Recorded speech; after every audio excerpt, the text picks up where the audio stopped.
सस्तोडिलको vendor प्यानलमा नयाँ feature update भएको छ। त्यो चाहिँ प्रोडक्ट लिस्टिङ र अपडेटको लागि।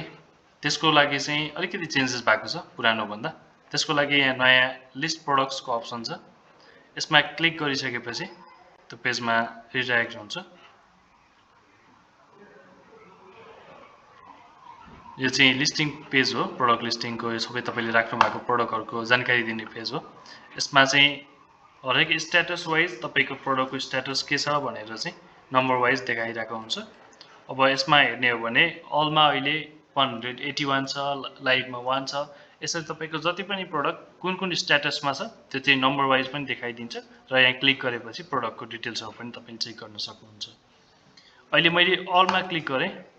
अलमा क्लिक गरेपछि यसमा जुनसुकै स्ट्याटसमा भए पनि तपाईले अपलोड गर्नुभएको सबै प्रोडक्टहरु देखिन्छ। प्रोडक्टको डिटेल्सहरु तपाईले जे राख्नु भएको छ, प्राइस, स्टक, नेम, इमेज देखि सबै कुराहरु यसमा अवेलेबल हुन्छ। र यहीबाट तपाईले एक्सन छ लास्टमा, एक्सनमा क्लिक गरेर प्रोडक्टलाई एडिट अथवा डिलिट पनि गर्न सक्नुहुन्छ। त्यसपछि आएर लाइभ छ। लाइभमा चाहिँ तपाईको कुन प्रोडक्ट लाइभ छ अहिले चाहिँ वेबसाइट अथवा एपमा भिजिबल छ त्यो हेर्न सक्नुहुन्छ। लाइभ भनेको चाहिँ एप अथवा वेबसाइटमा भिजिबल र कस्टमरले प्रोडक्टलाई चाहिँ किन्न सक्नुहुन्छ अहिले।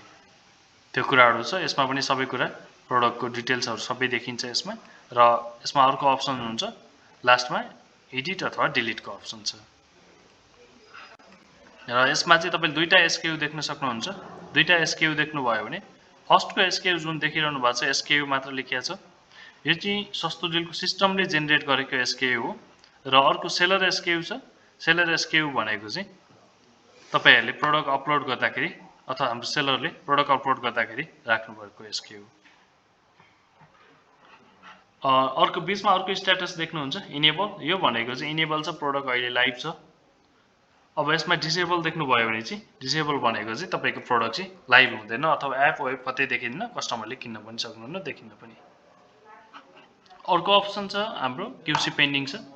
क्यूसी पेन्डिङमा चाहिँ कुनै पनि नयाँ प्रोडक्ट अपलोड गर्ने बित्तिकै त्यो क्यूसी पेन्डिङमा आएर बस्छ। त्यसपछि सस्तोडिलको क्यूसी टिम जुन क्वालिटी कन्ट्रोल टिम हुन्छ, क्वालिटी कन्ट्रोल टिमले चेक गरिसकेपछि सबै प्रोडक्टमा चाहिने रिक्वायरमेन्टहरु, इमेज, प्राइसहरु सबै करेक्ट छ भने चाहिँ क्यूसी पास हुन्छ र प्रोडक्ट चाहिँ इनेबल भएर लाइभ जान्छ। लाइभ भइसकेपछि एप अथवा वेबसाइटमा चाहिँ डिस्प्ले हुन्छ, भिजिबल हुन्छ, कस्टमरले किन्न सक्नुहुन्छ। यदि कुनैको इन्फर्मेसन करेक्ट छैन, केही एरर छ भने चाहिँ क्वालिटी कन्ट्रोल टिमले चाहिँ त्यो चेक गरेर रिजेक्ट गर्नुहुन्छ। रिजेक्ट गरेर त्यहाँ कमेन्ट पनि राख्नुहुन्छ के करेक्सन गर्ने भनेर। त्यो कमेन्टहरु त्यहाँ देखिन्छ। तपाईं त्यो रिजेक्ट भइसकेपछि डिनाइड अप्सनमा जान्छ। डिनाइडमा चाहिँ कमेन्ट देखिन्छ क्वालिटी कन्ट्रोल टिमले राखेको। त्यही कमेन्ट अनुसार चाहिँ हाम्रो विक्रेता भेन्डरहरुले चाहिँ त्यो करेक्सन गरिसकेपछि फेरि क्यूसी पेन्डिङमा आएर प्रोडक्ट चाहिँ लाइभ हुन्छ सबै करेक्ट भएको केसमा। त्यसपछि अर्को अप्सन छ out of stock. Out of स्टकमा कुनै पनि प्रोडक्टहरु आउट अफ स्टकमा कुन प्रोडक्ट बसेको छ भनेर हाम्रो भेन्डरहरुले सजिलै हेर्न सक्नुहुन्छ।